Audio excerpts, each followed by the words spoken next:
Get him up. Let him get up. Let him get up. Let him get up.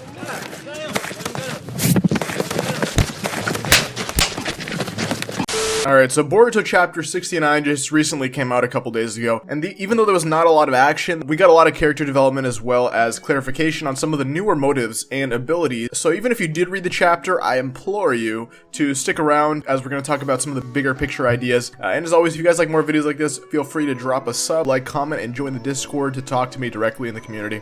So the chapter essentially opens up where we left off with Eida popping her head through the portal into Konoha's little lab space with Shikamaru, Amato, and Code. And I was dying to see what Amato was going to say and like what he was going to reveal, but to be honest, I was a little bit disappointed. The only thing that he actually revealed, he basically revealed to Shikamaru what we already knew. The only thing we didn't expect for him to say was that he thought that she was already dead and that he was surprised she was alive, but I guess she was in her little like android pod chamber thing, so again, we didn't really get any revelations.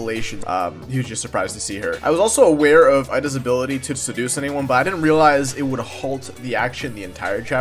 But anyways, we jump over to Boruto immediately after. We see him having a little heart-to-heart with Sasuke. Sasuke's like super sad and monotone and somewhat emotional here as he reveals that, and he states that nobody in the village should be upset at anyone except himself. So you can see that even after all those years, even after leaving the village, he still feels like he's atoning for his sins, which goes along with the reason why he never asked Tsunade or any of the medical ninjas to help him restore his arm or create a mechanical one using the Rinnegan when he had it. He also let Boruto actually keep his headband, to which Boruto is super excited, and then Sasuke immediately follows this up by saying, I might be the one having to show his resolve next. Boruto's kind of confused to this, but this could indicate that he's, you know, still prepared to kill Boruto if necessary, which is kind of like, I don't know, it's really a mood killer, if I'm gonna be honest. You give someone a gift and you're like, yeah, I still might have to kill you in the future though, I don't know. I don't know where Sasuke would need to kill Boruto, but I've heard people hypothesize that even though Momoshiki cannot fully reincarnate himself into Boruto, he can still switch places with him temporarily so he can maintain some relevance in the story. I really like that idea. I hope it's true, because I don't like the fact that, you know, they kind of just all of a sudden decide, you know what, scratch Momoshiki, scratch all of that. Boruto's just gonna have access to the karma abilities. Not a huge fan of just that jump, but it looks like they kind of wanted to parallel what happened to Kawaki with Boruto. We also get some Sarada and Mitsuki chats. You know, they were sitting in the back burner for a couple of chapters, so I almost died laughing with Mitsuki's comments on Kawaki killing Boruto. Now he started talking to Sarada and started drifting into this verbal monologue on how if someone were to hypothetically try to kill Boruto, he doesn't know what he would do to that person, and then Sarada just kept looking at him like,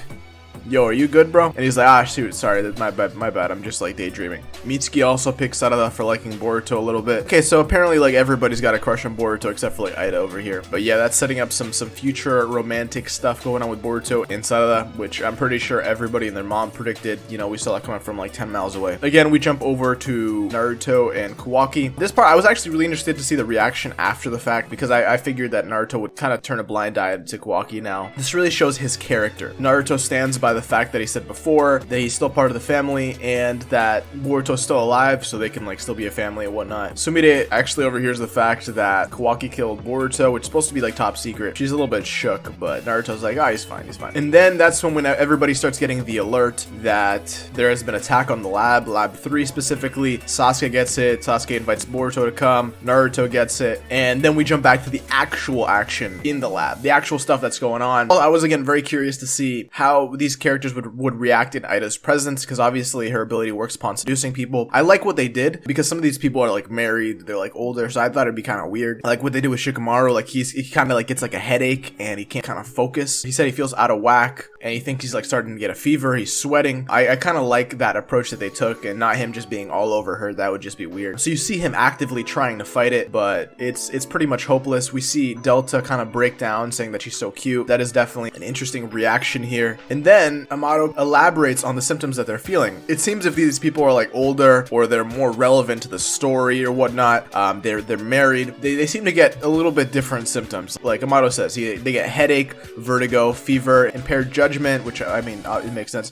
stiffened muscles from extreme tension, and then he states that different people get different symptoms. That's actually super interesting, and that's why Delta gets like infatuated with how cute Eida is, and everybody else is just like dying. But the shadow possession jutsu fails. Obviously Shikamaru can't really kill him, and Code pins Amato to the wall. and continues where he left off last chapter, trying to get Amato to reveal the word that's going to remove Code's limiters. He just wants him to say it, starts digging into his arm and everything. And honestly, if Eida here would have stepped in and said something, tell Amato to do it, he probably would have done it, and that would have been that. But the chapter closes off in a very interesting way. Shikamaru discovers Aida's motive is different from Code's, and she just wants to be with Kawaki. Shikamaru takes advantage of this, and he says that, hey, you know, you help me, I'll help you, you know, I can hook you up, you know. And then she kind of looks at him, and you can see that she's definitely considering it. Code's like, wait, hold up, what's going on? And I think next chapter we might see Eida switch sides, but that wouldn't really make too much sense, because that would ruin the whole point of like introducing her if she's just gonna like turn in Code like that, and he's not gonna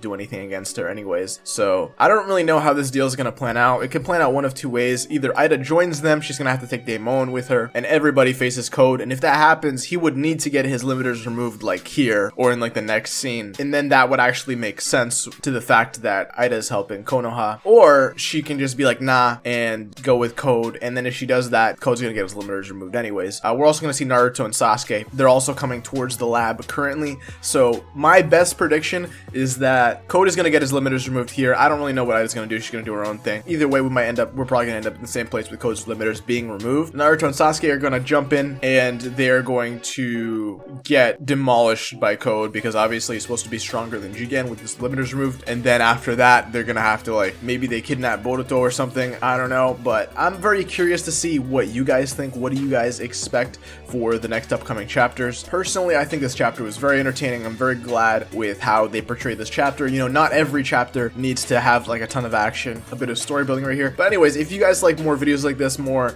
explain type videos where I explain different topics and different mangas and stuff like that, be sure to like, comment, subscribe. Also be sure to join the Discord server down below. And having said that, I'll catch you in the next one.